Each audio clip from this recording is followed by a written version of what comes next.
The Art of War by Sun Tzu. I'm your host, Michael Archuleta, and this is Badass Mindset. Like, subscribe, and hit the bell icon for notifications for more videos like this. Chapter 1. Laying Plans. The art of war is of vital importance to the state. It is a matter of life and death, a road either to safety or to ruin. Hence, it is a subject of inquiry which can on no account be neglected. The art of war, then, is governed by 5 constant factors to be taken into account in one's deliberations when seeking to determine the conditions obtaining in the field. These are 1. The moral law. 2. Heaven. 3. Earth. 4. The commander. 5. Method and discipline. The moral law causes the people to be in complete accord with their ruler, so that they will follow him regardless of their lives, undismayed by any danger. Heaven signifies night and day, cold and heat, times and seasons. Earth comprises distances, great and small, danger and security, open ground and narrow passes, the chances of life and death. The commander stands for the virtues of wisdom, sincerity, benevolence, courage, and strictness. By method and discipline are to be understood the marshalling of the army in its proper subdivisions, the graduations of rank among the officers, the maintenance of roads by which supplies may reach the army, and the control of military expenditure. These 5 heads should be familiar to every general. He who knows them will be victorious. He who knows them not will fail. Therefore, in your deliberations, when seeking to determine the military conditions, let them be made the basis of a comparison in this wise. 1. Which of the 2 sovereigns is imbued with the moral law? 2. Which of the 2 generals has most ability? 3. With whom lie the advantages derived from heaven and earth? 4. On which side is discipline most rigorously enforced? 5. Which army is stronger? 6. On which side are officers and men more highly trained? 7. In which army is there the greater constancy both in reward and punishment? By means of these 7 considerations, I can forecast victory or defeat. The general that hearkens to my counsel and acts upon it will conquer. Let such a one be retained in command. The general that hearkens not to my counsel, nor acts upon it, will suffer defeat. Let such a one be dismissed. While heeding the profit of my counsel, avail yourself also of any helpful circumstances over and beyond the ordinary rules. According as circumstances are favorable, one should modify one's plans. All warfare is based on deception. Hence, when able to attack, we must seem unable. When using our forces, we must seem inactive. When we are near, we must make the enemy believe we are far away. When far away, we must make him believe we are near. Hold out baits to entice the enemy, feign disorder, and crush him. If he is secure at all points, be prepared for him. If he is in superior strength, evade him. If your opponent is of choleric temper, seek to irritate him. Pretend to be weak, that he may grow arrogant. If he is taking his ease, give him no rest. If his forces are united, separate them. Attack him where he is unprepared, appear where you are not expected. These military devices leading to victory must not be divulged beforehand. Now the general who wins a battle makes many calculations in his temple ere the battle is fought. The general who loses a battle makes but few calculations beforehand. Thus, do many calculations lead to victory, and few calculations to defeat. How much more no calculation at all? It is by attention to this point that I can foresee who is likely to win or lose. Chapter 2. Waging War. In the operations of war, where there are in the field 1,000 swift chariots, as many heavy chariots, and 100,000 mail-clad soldiers, with provisions enough to carry them 1,000 li, the expenditure at home and at the front, including entertainment of guests, small items such as glue and paint, and sums spent on chariots and armor, will reach the total of 1,000 ounces of silver per day. Such is the cost of raising an army of 100,000 men. When you engage in actual fighting, if victory is long in coming, then men's weapons will grow dull, and their ardor will be damped. If you lay siege to a town, you will exhaust your strength. Again, if the campaign is protracted, the resources of the state will not be equal to the strain. Now when your weapons are dulled, your ardor damped, your strength exhausted, and your treasure spent, other chieftains will spring up to take advantage of your extremity. Then no man, however wise, will be able to avert the consequences that must ensue. Thus, though we have heard of stupid haste in war, cleverness has never been associated with long delays. There is no instance of a country having benefited from prolonged warfare. It is only one who is thoroughly acquainted with the evils of war that can thoroughly understand the profitable way of carrying it on. The skillful soldier does not raise a second levy, neither are his supply wagons loaded more than twice. Bring war material with you from home, but forage on the enemy. Thus, the army will have food enough for its needs. Poverty of the state exchequer causes an army to be maintained by contributions from a distance. Contributing to maintain an army at a distance causes the people to be impoverished. On the other hand, the proximity of an army causes prices to go up, and high prices cause the people's substance to be drained away. When their substance is drained away, the peasantry will be afflicted by heavy exactions. With this loss of substance and exhaustion of strength, the homes of the people will be stripped bare, and 3/10 of their income will be dissipated, while government expenses for broken chariots, worn-out horses, breastplates and helmets, bows and arrows, spears and shields, protective mantles, draft oxen and heavy wagons will amount to 4/10 of its total revenue. Hence, a wise general makes a point of foraging on the enemy. 1 cartload of the enemy's provisions is equivalent to 20 of one's own, and likewise, a single pickle of his provender is equivalent to 20 from one's own store. Now, in order to kill the enemy, our men must be roused to anger, that there may be advantage from defeating the enemy. They must have their rewards. Therefore, in chariot fighting, when 10 or more chariots have been taken, those should be rewarded who took the first. Our own flags should be substituted for those of the enemy, and the chariots mingled and used in conjunction with ours. The captured soldiers should be kindly treated and kept. This is called using the conquered foe to augment one's own strength. In war, then, let your great object be victory, not lengthy campaigns. Thus, it may be known that the leader of armies is the arbiter of the people's fate, the man on whom it depends whether the nation shall be in peace or in peril. Chapter 3. Attack by Stratagem. In the practical art of war, the best thing of all is to take the enemy's country whole and intact. To shatter and destroy it is not so good. So too, it is better to recapture an army entire than to destroy it. To capture a regiment, a detachment, or a company entire than to destroy them. Hence, to fight and conquer in all your battles is not supreme excellence. Supreme excellence consists in breaking the enemy's resistance without fighting. Thus, the highest form of generalship is to balk the enemy's plans. The next best is to prevent the junction of the enemy's forces. The next in order is to attack the enemy's army in the field. And the worst policy of all is to besiege walled cities. The rule is not to besiege walled cities if it can possibly be avoided. The preparation of mantlets, movable shelters, and various implements of war will take up 3 whole months, and the piling up of mounds over against the walls will take 3 months more. The general, unable to control his irritation, will launch his men to the assault like swarming ants, with the result that 1/3 of his men are slain, while the town still remains untaken. Such are the disastrous effects of a siege. Therefore, the skillful leader subdues the enemy's troops without any fighting. He captures their cities without laying siege to them. He overthrows their kingdom without lengthy operations in the field. With his forces intact, he will dispute the mastery of the empire, and thus, without losing a man, his triumph will be complete. This is the method of attacking by stratagem. It is the rule in war, if our forces are 10 to the enemy's 1, to surround him. If 5 to 1, to attack him. If twice as numerous, to divide our army into 2. If equally matched, we can offer battle.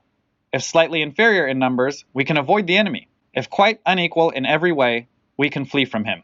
Hence, though an obstinate fight may be made by a small force, in the end it must be captured by the larger force. Now the general is the bulwark of the state. If the bulwark is complete at all points, the state will be strong. If the bulwark is defective, the state will be weak. There are 3 ways in which a ruler can bring misfortune upon his army. 1. By commanding the army to advance or to retreat, being ignorant of the fact that it cannot obey. This is called hobbling the army. 2. By attempting to govern an army in the same way as he administers a kingdom, being ignorant of the conditions which obtain in an army. This causes restlessness in the soldiers' minds. 3. By employing the officers of his army without discrimination, through ignorance of the military principle of adaptation to circumstances, this shakes the confidence of the soldiers. But when the army is restless and distrustful, trouble is sure to come from other feudal princes. This is simply bringing anarchy into the army and flinging victory away. Thus, we may know that there are 5 essentials for victory. 1. He will win who knows when to fight and when not to fight. 2. He He will win who knows how to handle both superior and inferior forces. 3. He will win whose army is animated by the same spirit throughout all its ranks. 4. He will win who, prepared himself, waits to take the enemy unprepared. 5. He will win who has military capacity and is not interfered with by the sovereign. Hence the saying, if you know the enemy and know yourself, you need not fear the result of 100 battles. If you know yourself but not the enemy, for every victory gained, you will also suffer a defeat. If you know neither the enemy nor yourself, you will succumb in every battle. Chapter 4. Tactical Dispositions. The good fighters of old first put themselves beyond the possibility of defeat, and then waited for an opportunity of defeating the enemy. To secure ourselves against defeat lies in our own hands, but the opportunity of defeating the enemy is provided by the enemy himself. Thus, the good fighter is able to secure himself against defeat, but cannot make certain of defeating the enemy. Hence the saying, one may know how to conquer without being able to do it. Security against defeat implies defensive tactics. Ability to defeat the enemy means taking the offensive. Standing on the defensive indicates insufficient strength, attacking a superabundance of strength. The general who is skilled in defense hides in the most secret recesses of the earth. He who is skilled in attack flashes from the topmost heights of heaven. Thus, on the one hand, we have ability to protect ourselves. On the other, a victory that is complete. To see victory only when it is within the ken of the common herd is not the acme of excellence. Neither is it the acme of excellence if you fight and conquer and the whole empire says, well done. To lift an autumn hair is no sign of great strength. To see the sun and moon is no sign of sharp sight. To hear the noise of thunder is no sign of a quick ear. What the ancients called a clever fighter is one who not only wins, but excels in winning with ease. Hence, his victories bring him neither reputation for wisdom nor credit for courage. He wins his battles by making no mistakes. Making no mistakes is what establishes the certainty of victory, for it means conquering an enemy that is already defeated. Hence, the skillful fighter puts himself into a position which makes defeat impossible, and does not miss the moment for defeating the enemy. Thus, it is that in war, the victorious strategist only seeks battle after the victory has been won, whereas he who is destined to defeat first fights and afterwards looks for victory. The consummate leader cultivates the moral law and strictly adheres to method and discipline. Thus, it is in his power to control success. In respect of military method, we have, firstly, measurement, secondly, estimation of quantity, thirdly, calculation, fourthly, balancing of chances, fifthly, victory. Measurement owes its existence to earth, estimation of quantity to measurement, calculation to estimation of quantity, balancing of chances to calculation, and victory to balancing of chances. A victorious army opposed to a routed one is as a pound's weight placed in the scale against a single grain. The onrush of a conquering force is like the bursting of pent-up waters into a chasm 1,000 fathoms deep. Chapter 5. Energy. The control of a large force is the same principle as the control of a few men. It is merely a question of dividing up their numbers. Fighting with a large army under your command is no wise different from fighting with a small one. It is merely a question of instituting signs and signals. To ensure that your whole host may withstand the brunt of the enemy's attack and remain unshaken, this is effected by maneuvers, direct and indirect. That the impact of your army may be like a grindstone dashed against an egg. This is effected by the science of weak points and strong. In all fighting, the direct method may be used for joining battle, but indirect methods will be needed in order to secure victory. Indirect tactics efficiently applied are inexhaustible as heaven and earth, unending as the flow of rivers and streams. Like the sun and moon, they end, but to begin anew. Like the 4 seasons, they pass away to return once more. There are not more than 5 musical notes, yet the combinations of these 5 give rise to more melodies than can ever be heard. There are not more than 5 primary colors, blue, yellow, red, white, and black, yet in combination they produce more hues than can ever have been seen. There are not more than 5 cardinal tastes, sour, acrid, salty, sweet, bitter, yet combinations of them yield more flavors than can ever be tasted. In battle, there are not more than 2 methods of attack, the direct and the indirect, yet these 2 in combination give rise to an endless series of maneuvers. The direct and the indirect lead on to each other in turn. It is like moving in a circle. You never come to an end. Who can exhaust the possibilities of their combination? The onset of troops is like the rush of a torrent, which will even roll stones along in its course. The quality of decision is like the well-timed swoop of a falcon, which enables it to strike and destroy its victim.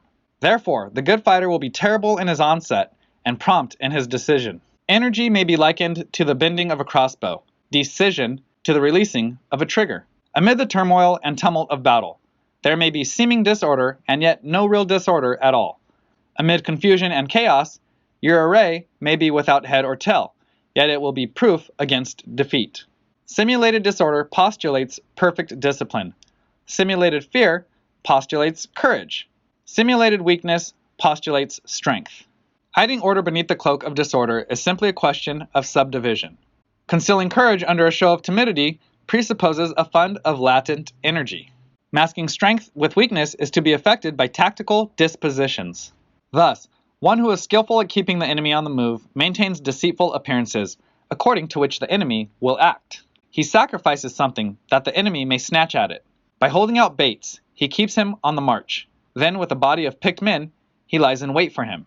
The clever combatant looks to the effect of combined energy, and does not require too much from individuals. Hence his ability to pick out the right men and utilize combined energy. When he utilizes combined energy, his fighting men become as it were like unto rolling logs or stones. For it is the nature of a log or stone to remain motionless on level ground, and to move when on a slope, if four-cornered, to come to a standstill, but if round-shaped, to go rolling down. Thus, the energy developed by good fighting men is as the momentum of a round stone rolled down a mountain thousands of feet in height. So much on the subject of energy. Chapter 6. Weak Points and Strong. Whoever is the first in the field and awaits the coming of the enemy will be fresh for the fight. Whoever is second in the field and has to hasten to battle will arrive exhausted. Therefore, the clever combatant imposes his will on the enemy, but does not allow the enemy's will to be imposed on him. By holding out advantages to him, he can cause the enemy to approach of his own accord, or, by inflicting damage, he can make it impossible for the enemy to draw near. If the enemy is taking his ease, he can harass him. If well supplied with food, he can starve him out. If quietly encamped, he can force him to move. Appear at points which the enemy must hasten to defend. March swiftly to places where you are not expected. An army may march great distances without distress, if it marches through country where the enemy is not. You can be sure of succeeding in your attacks if you only attack places which are undefended. You can ensure the safety of your defense if you only hold positions that cannot be attacked. Hence, that general is skillful in attack whose opponent does not know what to defend, and he is skillful in defense whose opponent does not know what to attack. O divine art of subtlety and secrecy! Through you we learn to be invisible, through you, inaudible. And hence we can hold the enemy's fate in our hands. You may advance and be absolutely irresistible if you make for the enemy's weak points. You may retire and be safe from pursuit if your movements are more rapid than those of the enemy.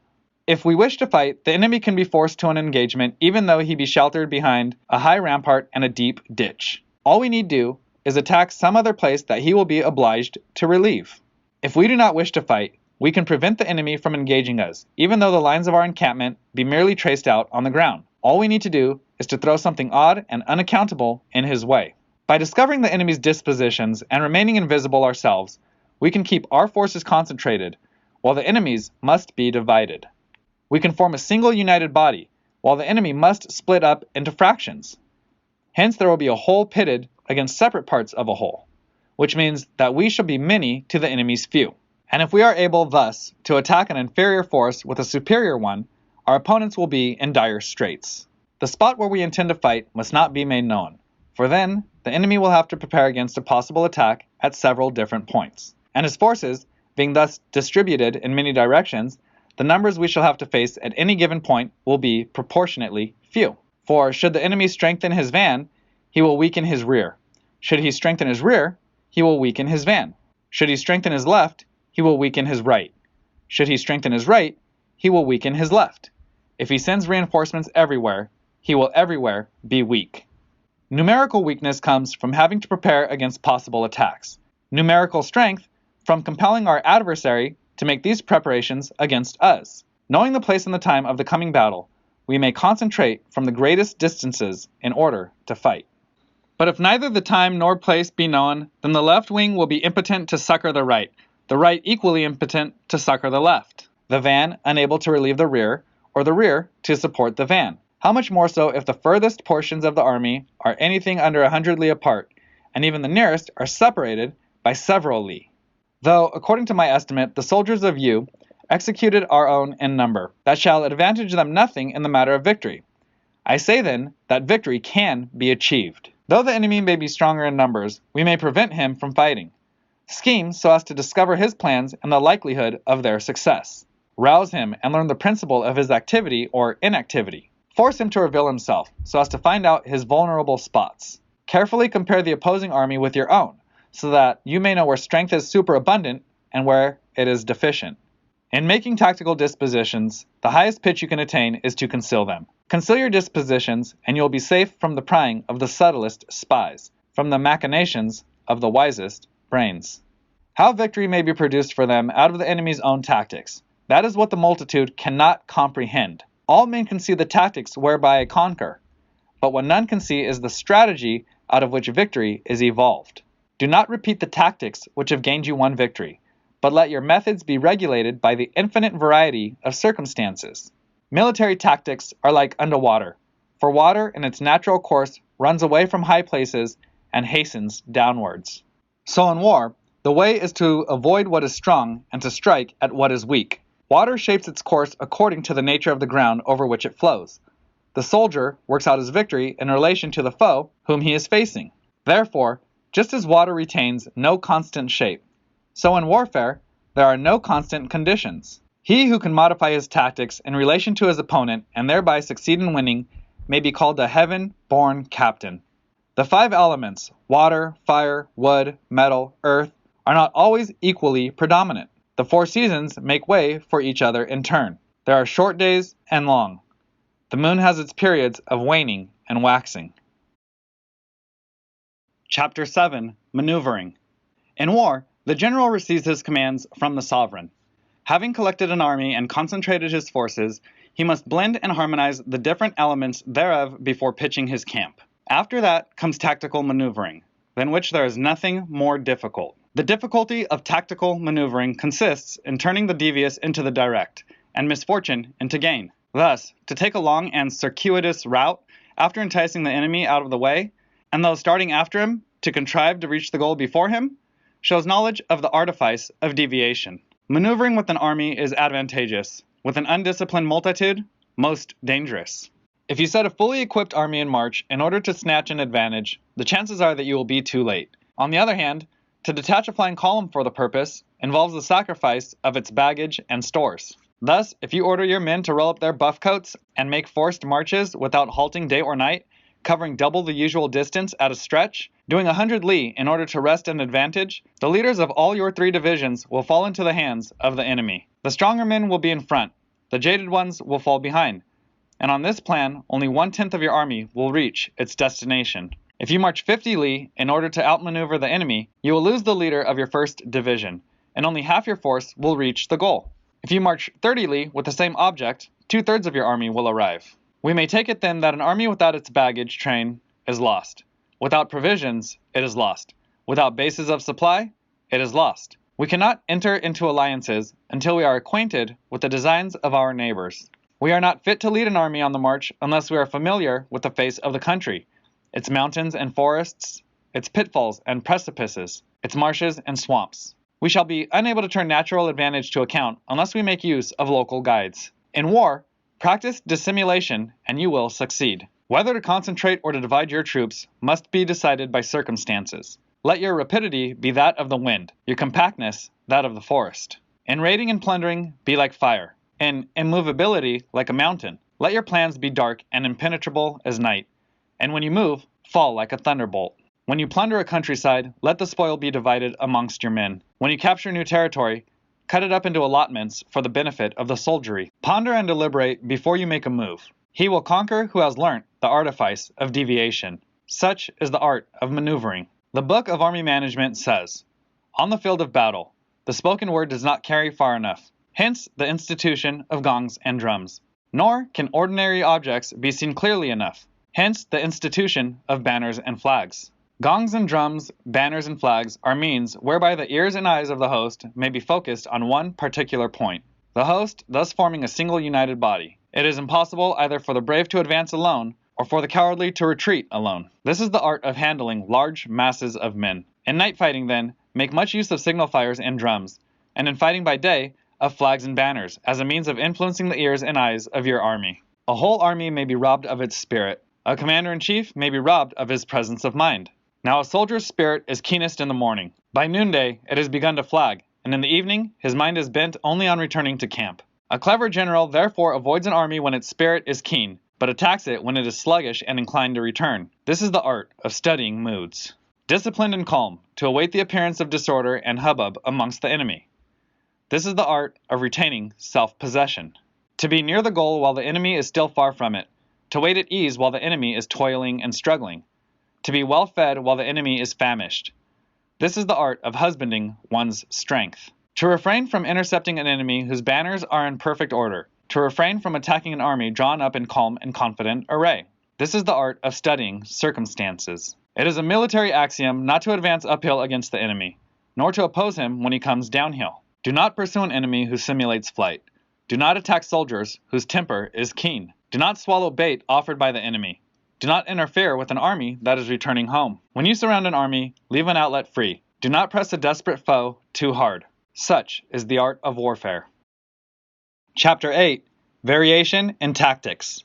In war, the general receives his commands from the sovereign, collects his army, and concentrates his forces. When in difficult country, do not encamp. In country where high roads intersect, join hands with your allies. Do not linger in dangerously isolated positions. In hemmed-in situations, you must resort to stratagem. In desperate position, you must fight. There are roads which must not be followed, armies which must be not attacked, towns which must not be besieged, positions which must not be contested, commands of the sovereign which must not be obeyed. The general who thoroughly understands the advantages that accompany variation of tactics knows how to handle his troops. The general who does not understand these may be well acquainted with the configuration of the country, yet he will not be able to turn his knowledge into practical account. So the student of war who is unversed in the art of war, of varying his plans, even though he be acquainted with the 5 advantages, will fail to make the best use of his men. Hence, in the wise leader's plans, considerations of advantage and of disadvantage will be blended together. If our expectation of advantage be tempered in this way, we may succeed in accomplishing the essential part of our schemes. If on the other hand, in the midst of difficulties we are always ready to seize an advantage,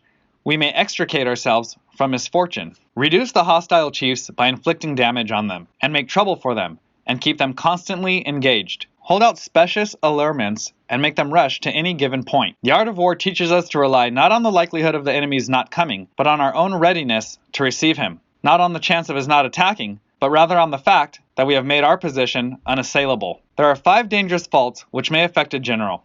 1. Recklessness, which leads to destruction. 2. Cowardice, which leads to capture. 3. A hasty temper, which can be provoked by insults. 4. A delicacy of honor, which is sensitive to shame. 5. Over-solicitude for his men, which exposes him to worry and trouble. These are the 5 besetting sins of a general, ruinous to the conduct of war. When an army is overthrown and its leader slain, the cause will surely be found among these 5 dangerous faults. Let them be a subject of meditation.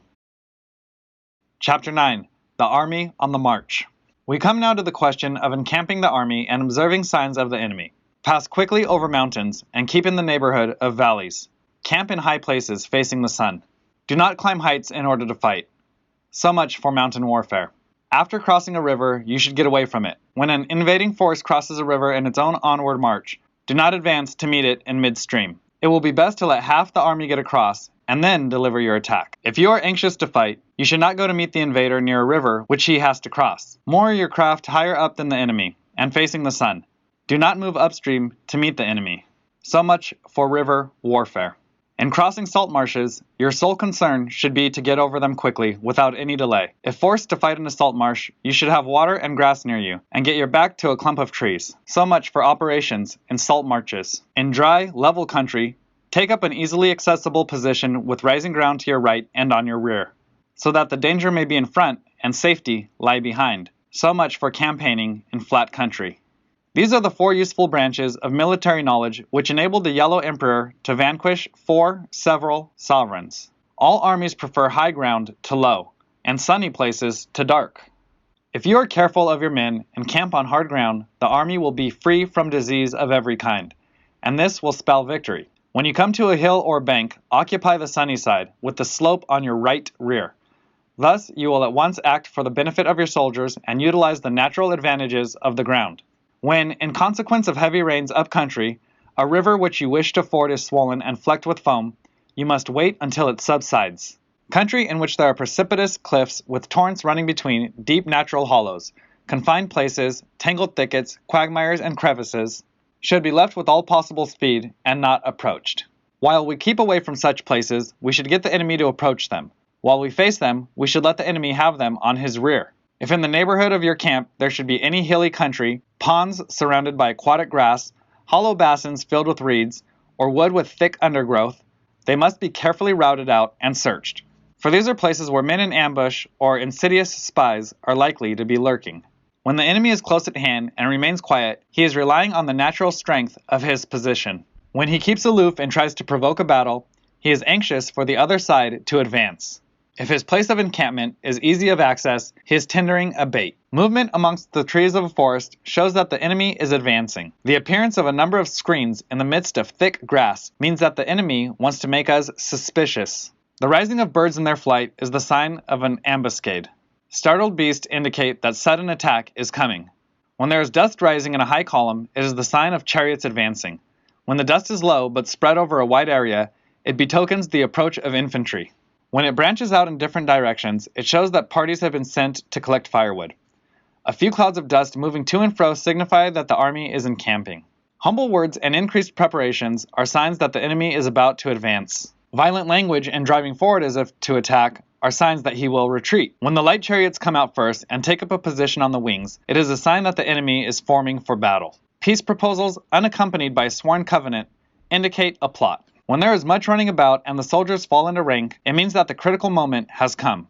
When some are seen advancing and some retreating, it is a lure. When the soldiers stand leaning on their spears, they are faint from want of food. If those who are sent to draw water begin by drinking themselves, the army is suffering from thirst. If the enemy sees an advantage to be gained and makes no effort to secure it, the soldiers are exhausted. If birds gather on any spot, it is unoccupied. Clamor by night betokens nervousness. If there is a disturbance in the camp, the general's authority is weak.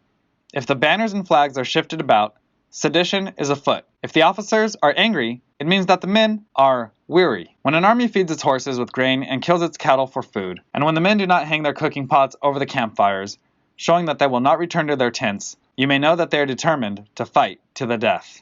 The sight of men whispering together in small knots or speaking in subdued tones points to disaffection amongst the rank and file. Too frequent rewards signify that the enemy is at the end of his resources. Too many punishments betray a condition of dire distress. To begin by bluster, but afterward to take fright at the enemy's numbers, shows a supreme lack of intelligence. When envoys are sent with compliments in their mouths, it is a sign that the enemy wishes for a truce. If the enemy's troops march up angrily and remain facing ours for a long time, without either joining battle or taking themselves off again, the situation is one that demands great vigilance and circumspection. If our troops are no more in number than the enemy, that is amply sufficient. It only means that no direct attack can be made. What we can do is simply to concentrate all our available strength, keep a close watch on the enemy, and obtain reinforcements. He who exercises no forethought but makes light of his opponents is sure to be captured by them. If soldiers are punished before they have grown attached to you, they will not prove submissive, and unless submissive, then will be practically useless. If when the soldiers have become attached to you, punishments are not enforced, they will still be useless. Therefore, soldiers must be treated in the first instance with humanity, but kept under control by means of iron discipline. This is a certain road to victory. If in training soldiers' commands are habitually enforced, the army will be well disciplined. If not, its discipline will be bad. If a general shows confidence in his men, but always insists on his orders being obeyed, the gain will be mutual. Chapter 10. Terrain. We may distinguish 6 kinds of terrain to wit. 1. Accessible ground. 2. Entangling ground. 3. Temporizing ground. 4. Narrow passes. 5. Precipitous heights. 6. Positions at a great distance from the enemy. Ground which can be freely traversed by both sides is called accessible.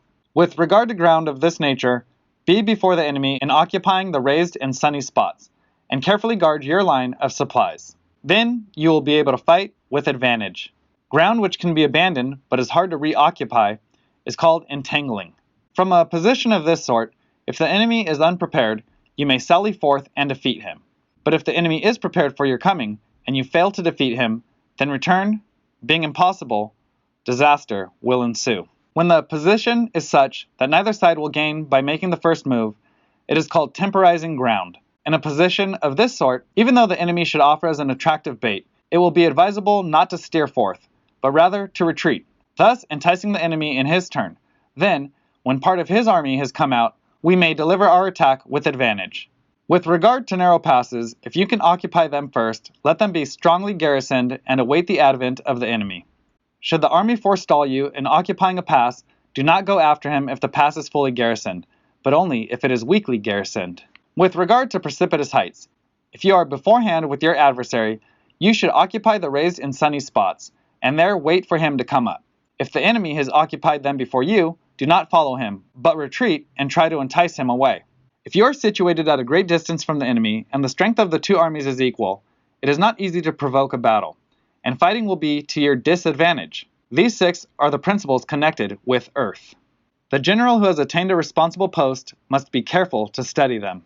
Now an army is exposed to 6 several calamities, not arising from natural causes, but from faults for which the general is responsible. These are 1. Flight. 2. Insubordination. 3. Collapse. 4. Ruin. 5. Disorganization. 6. Rout. Other conditions being equal, if one force is hurled against another 10 times its size, the result will be the flight of the former. When the common soldiers are too strong and their officers too weak, the result is insubordination.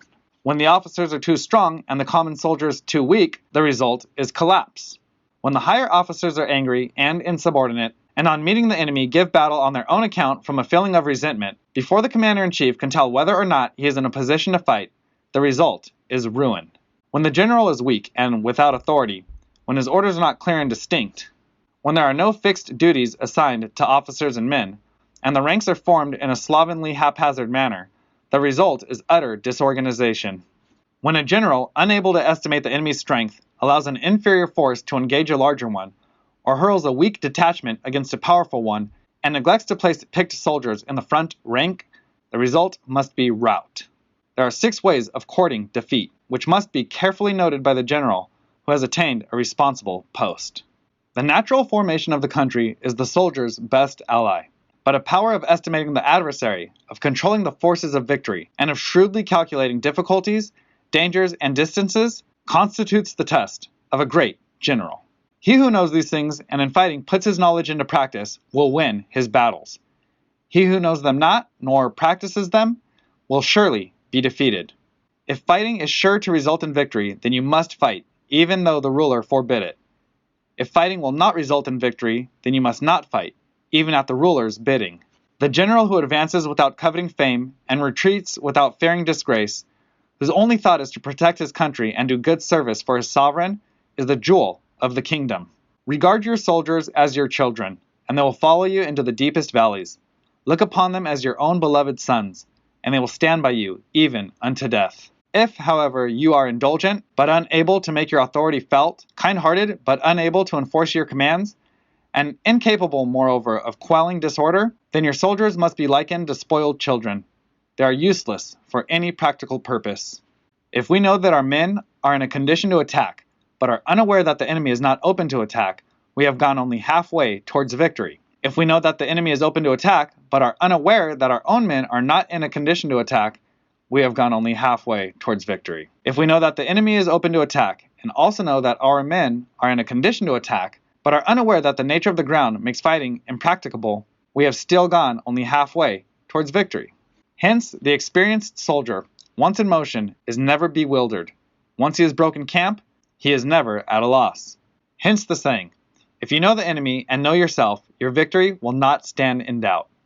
If you know heaven and know earth, you may make your victory complete. Chapter 11. The 9 Situations. The art of war recognizes 9 varieties of ground. 1. Dispersive ground.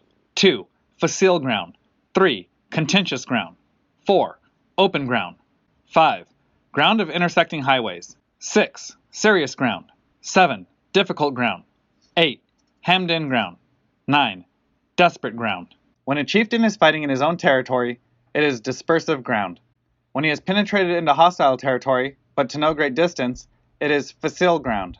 Ground that the possession of which imports great advantage to either side is contentious ground. Ground on which each side has liberty of movement is open ground.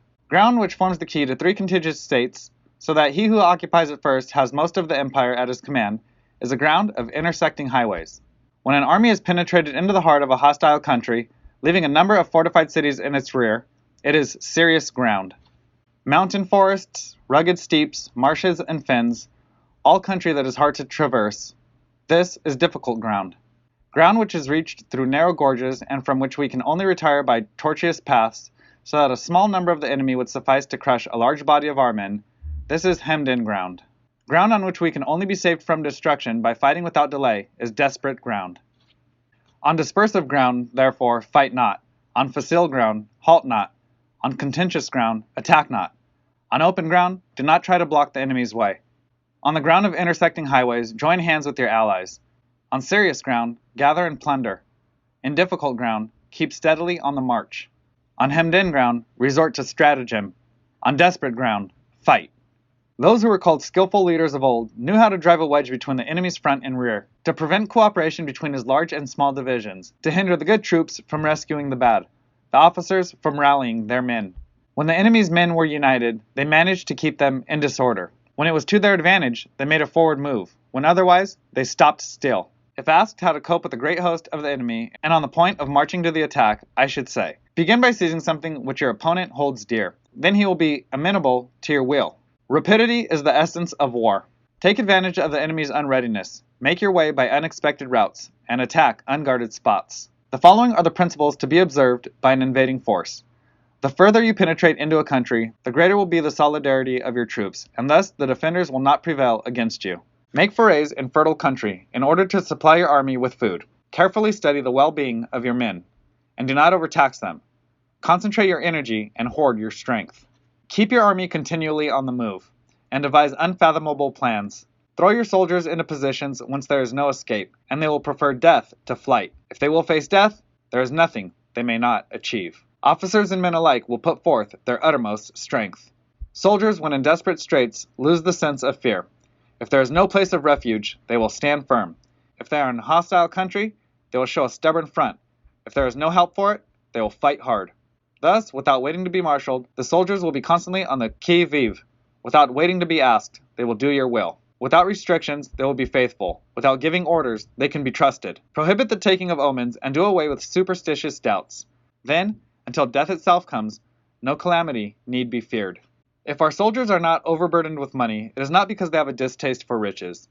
If their lives are not unduly long, it is not because they are disinclined to longevity. On the day they are ordered out to battle, your soldiers may weep, those sitting up bedewing their garments, and those lying down letting the tears run down their cheeks. But let them once be brought to bay, and they will display the courage of a Chu or Kui. The skillful tactician may be likened to the Shuai Zhan. Now the Shuai Zhan is a snake that is found in the Chang Mountains. Strike at its head, and you will be attacked by its tail. Strike at its tail, and you will be attacked by its head. Strike at its middle, and you will be attacked by head and tail, both. Asked if an army can be made to imitate the Shuai Zhan, I should answer, yes, for the men of Wu and the men of Ye are enemies. Yet if they are crossing a river in the same boat and are caught by a storm, they will come to each other's assistance, just as the left hand helps the right. Hence, it is not enough to put one's trust in the tethering of horses and the bearing of chariot wheels in the ground. The principle on which to manage an army is to set up one standard of courage which all must reach. How to make the best of both strong and weak? That is a question involving the proper use of ground.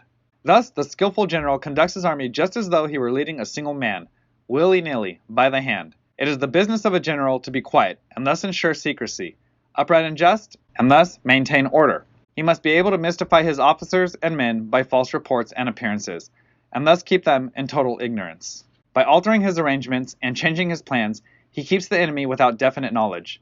By shifting his camp and taking circuitous routes, he prevents the enemy from anticipating his purpose. At the critical moment, the leader of an army acts like the one who has climbed up a height and then kicks away the ladder behind him. He carries his men deep into hostile territory before he shows his hand. He burns his boats and breaks his cooking pots. Like a shepherd driving a flock of sheep, he drives his men this way and that, and nothing knows whither he is going, to muster his host and bring it into danger. This may be termed the business of the general. The different measures suited to the 9 varieties of ground, the expediency of aggressive or defensive tactics, and the fundamental laws of human nature. These are things that must most certainly be studied. When invading hostile territory, the general principle is that penetrating deeply brings cohesion. Penetrating but a short way means dispersion. When you leave your own country behind and take your army across neighborhood territory, you find yourself on critical ground. When there are means of communication on all 4 sides, the ground is one of intersecting highways. When you penetrate deeply into a country, it is serious ground. When you penetrate but a little way, it is facile ground. When you have the enemy's strongholds on your rear and narrow passes in front, it is hemmed-in ground. When there is no place of refuge at all, it is desperate ground. Therefore, on dispersive ground, I would inspire my men with unity of purpose. On facile ground, I would see that there is close connection between all parts of my army. On contentious ground, I would hurry up my rear. On open ground, I would keep a vigilant eye on my defenses. On ground of intersecting highways, I would consolidate my alliances. On serious ground, I would try to ensure a continuous stream of supplies. On difficult ground, I would keep pushing on along the road. On hemmed-in ground, I would block any way of retreat. On desperate ground, I would proclaim to my soldiers the hopelessness of saving their lives. For it is the soldier's disposition to offer an obstinate resistance when surrounded, to fight hard when he cannot help himself, and to obey promptly when he has fallen into danger. We cannot enter into alliance with neighboring princes until we are acquainted with their designs. We are not fit to lead an army on the march unless we are familiar with the face of the country, its mountains and forests, its pitfalls and precipices, its marshes and swamps. We shall be unable to turn natural advantages to account unless we make use of local guides. To be ignored of any one of the following 4 or 5 principles does not benefit a warlike prince. When a warlike prince attacks a powerful state, his generalship shows itself in preventing the concentration of the enemy's forces. He overawes his opponents, and their allies are prevented from joining against him. Hence, he does not strive to ally himself with all and sundry, nor does he foster the power of other states. He carries out his own secret designs, keeping his antagonists in awe. Thus, he is able to capture their cities and overthrow their kingdoms. Bestow rewards without regard to rule. Issue orders without regard to previous arrangements. And you will be able to handle a whole army as though you had to do with but a single man. Confront your soldiers with the deed itself. Never let them know your design. When the outlook is bright, bring it before their eyes, but tell them nothing when the situation is gloomy. Place your army in deadly peril, and it will survive. Plunge it into desperate straits, and it will come off in safety. For it is precisely when a force has fallen into harm's way that it is capable of striking a blow for victory. Success in warfare is gained by carefully accommodating ourselves to the enemy's purpose. By persistently hanging on the enemy's flank, we shall succeed in the long run, in killing the commander-in-chief. This is called ability to accomplish a thing by sheer cunning. On the day that you take up your command, block the frontier passes, destroy the official tallies, and stop the passage of all emissaries. Be stern in the council chamber so that you may control the situation. If the enemy leaves the door open, you must rush in. Forestall your opponent by seizing what he holds dear, and subtly contrive to time his arrival on the ground. Walk in the path defined by rule, and accommodate yourself to the enemy until you can fight a decisive battle. At first, then, exhibit the coyness of a maiden, until the enemy gives you an opening. Afterwards, emulate the rapidity of a running hare, and it will be too late for the enemy to oppose you. Chapter 12. The Attack by Fire. There are 5 ways of attacking with fire. The first is to burn soldiers in their camp. The second is to burn stores. The third is to burn baggage trains. The fourth is to burn arsenals and magazines. The fifth is to hurl dropping fire amongst the enemy. In order to carry out an attack, we must have means available. The material for raising fire should always be kept in readiness. There is a proper season for making attacks with fire, and special days for starting a conflagration. The proper season is when the weather is very dry. The special days are those when the moon is in the constellations of the sieve, the wall, the wing, or the crossbar. For these 4 are all days of rising wind. In attacking with fire, one should be prepared to meet 5 possible developments. 1. When fire breaks out inside the enemy's camp, respond at once with an attack from without. 2. If there is an outbreak of fire, but the enemy's soldiers remain quiet, bide your time and do not attack. 3. When the force of the flames has reached its height, follow it up with an attack, if that is practicable. If not, stay where you are. 4. If it is possible to make an assault with fire from without, do not wait for it to break out within, but deliver your attack at a favorable moment. 5. When you start a fire, be to windward of it. Do not attack from the leeward. A wind that rises in the daytime lasts long, but a night breeze soon falls. In every army, the 5 developments connected with fire must be known, the movements of the stars calculated, and a watch kept for the proper days. Hence, those who use fire as an aid to the attack show intelligence. Those who use water as an aid to the attack gain an accession of strength. By means of water, an enemy may be intercepted, but not robbed of all his belongings. Unhappy is the fate of one who tries to win his battles and succeed in his attacks without cultivating the spirit of enterprise, for the result is waste of time and general stagnation. Hence the saying, the enlightened ruler lays his plans well ahead, the good general cultivates his resources. Move not unless you see an advantage. Use not your troops unless there is something to be gained. Fight not unless the position is critical. No ruler should put troops into the field merely to gratify his own spleen. No general should fight a battle simply out of pique. If it is to your advantage, make a forward move. If not, stay where you are. Anger may in time change to gladness. Vexation may be succeeded by content. But a kingdom that has once been destroyed can never come again into being, nor can the dead ever be brought back to life. Hence, the enlightened ruler is heedful, and the good general full of caution. This is the way to keep a country at peace and an army intact. Chapter 13. The Use of Spies. Raising a host of 100,000 men and marching them great distances entails heavy loss on the people and a drain on the resources of the state. The daily expenditure will amount to 1,000 ounces of silver. There will be commotion at home and abroad, and men will drop down exhausted on the highways. As many as 700,000 families will be impeded in their labor. Hostile armies may face each other for years, striving for the victory which is decided in a single day. This being so, to remain in ignorance of the enemy's condition, simply because one grudges the outlay of 100 ounces of silver in honors and emoluments, is the height of inhumanity. One who acts thus is no leader of men, no present help to a sovereign, no master of victory. Thus, what enables the wise sovereign and the good general to strike and conquer and achieve things beyond the reach of ordinary men is foreknowledge. Now this foreknowledge cannot be elicited from spirits. It cannot be obtained inductively from experience, nor by any deductive calculation. Knowledge of the enemy's dispositions can only be obtained from other men. Hence the use of spies, of which there are 5 classes. 1. Local spies. 2.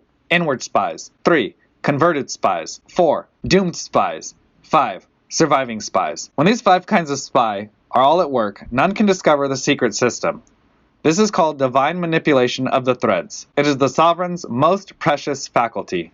Having local spies means employing the services of the inhabitants of a district. Having inward spies, making use of officials of the enemy. Having converted spies, getting hold of the enemy's spies and using them for our own purposes.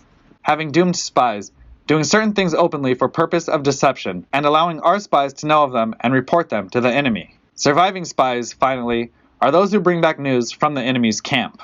Hence, it is which none in the whole army are more intimate relations to be maintained than with spies. None should be more liberally rewarded, and no other business should greater secrecy be preserved. Spies cannot be usefully employed without a certain intuitive sagacity. They cannot be properly managed without benevolence and straightforwardness. Without subtle ingenuity of mind, one cannot make certain of the truth of their reports. Be subtle, and use your spies for every kind of business. If a secret piece of news is divulged by a spy before the time is ripe, he must be put to death together with the man to whom the secret was told.